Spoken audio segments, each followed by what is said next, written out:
Teman-teman, pasti sudah sering mendengar istilah stakeholder kan? Ya, istilah stakeholder sering kita temui pada proses-proses pengambilan keputusan sebuah organisasi dan perusahaan. Lalu, apa sih sebenarnya stakeholder itu? Menurut Freeman dalam Granick tahun 1992, stakeholder merupakan individu-individu yang tergabung dalam suatu kelompok yang memengaruhi tindakan, keputusan, kebijakan, dan tujuan organisasi. Lalu, mengapa keberadaan stakeholder penting bagi organisasi dan perusahaan?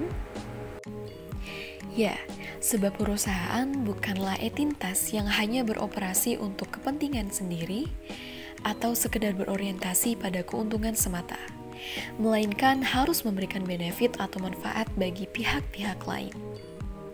Selain itu, sebuah perusahaan juga tidak dapat berjalan tanpa dukungan yang diberikan pihak-pihak lain. Pihak-pihak lain inilah yang dapat kita sebut sebagai stakeholder.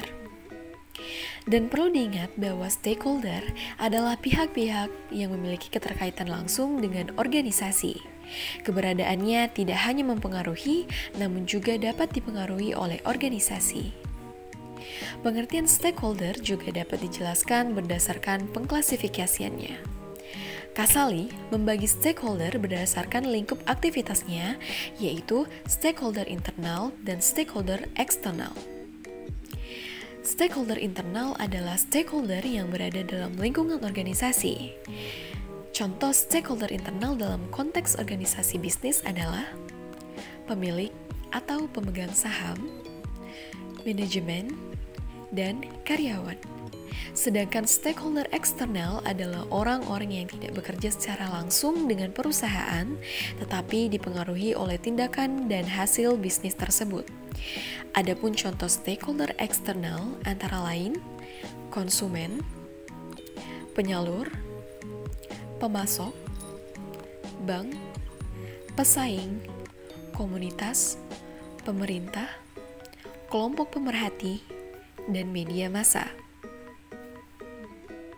Stakeholder memiliki kriteria kepuasan yang berbeda-beda terhadap organisasi. Kepuasan inilah yang menjadi tolak ukur keberhasilan organisasi dalam mengelola hubungan dengan stakeholder.